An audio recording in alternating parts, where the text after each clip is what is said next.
Le Maroc expansionniste a toujours fantasmé sur la thèse du Grand Maroc qui s'étend de Tanger à Saint-Louis au Sénégal, défendue depuis 1955 par Allal El-Fassi. En 1960, le Maroc s'est opposé à l'indépendance de la Mauritanie, pays membre de l'ONU. L'annexion de cette dernière était son obsession. Il a fallu 12 ans pour qu'il reconnaisse enfin l'indépendance de la Mauritanie. Ceci n'a été possible que grâce au sommet d'Alger en 1972, regroupant les présidents Houari Boumedienne, le Mauritanien Mokhtar Ould Daddah et le roi du Maroc Hassan II.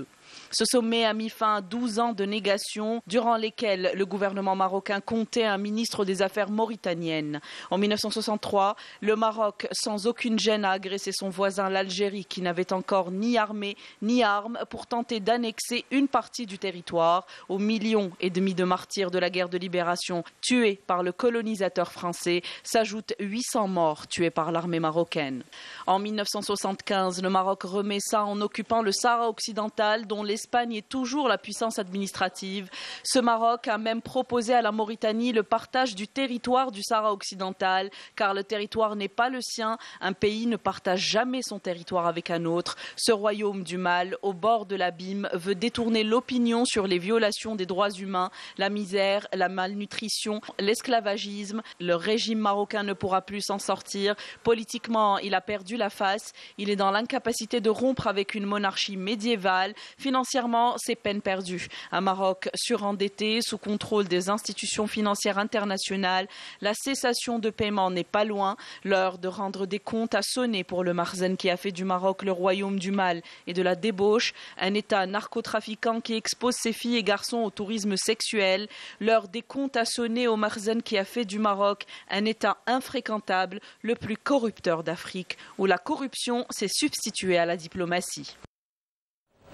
La situation en Palestine de plus en plus critique. 200 blessés et 400 interpellations ont été enregistrées hier lors des violents affrontements qui ont eu lieu entre les fidèles dans la mosquée Al-Aqsa et les forces d'occupation sionistes qui avaient fait incursion dans la mosquée et ont également pris d'assaut la clinique où les blessés ont été transférés pour empêcher leur prise en charge sanitaire. Yamina Saïdi. De sang-froid et avec une violence inouïe. Les agressions de l'occupant sioniste continuent dans la ville d'Al-Quds occupée. Les Palestiniens subissent des attaques répétées depuis le début du mois de Ramadan. Peu avant l'aube, ce sont des fidèles de la mosquée Al-Aqsa qui ont été agressés par la police sioniste qui a fait montre d'une violence sans précédent.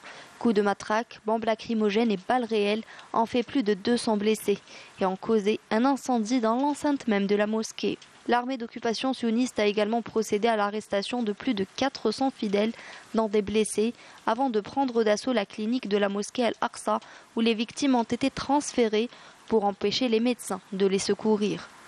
Les forces d'occupation sionistes ont intensifié leurs mesures répressives dans l'esplanade de la mosquée Al-Aqsa, dans l'objectif de harceler les fidèles musulmans.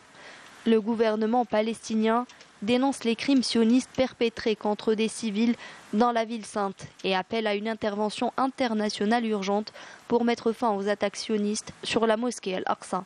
Alors que la violence des forces sionistes continue contre les manifestants palestiniens dans plusieurs villes de Cisjordanie occupées et l'arrestation de dizaines de personnes, à Naplouse, de jeunes Palestiniens ont été asphyxiés lors d'une marche organisée pour dénoncer les crimes commis à l'encontre du peuple palestinien.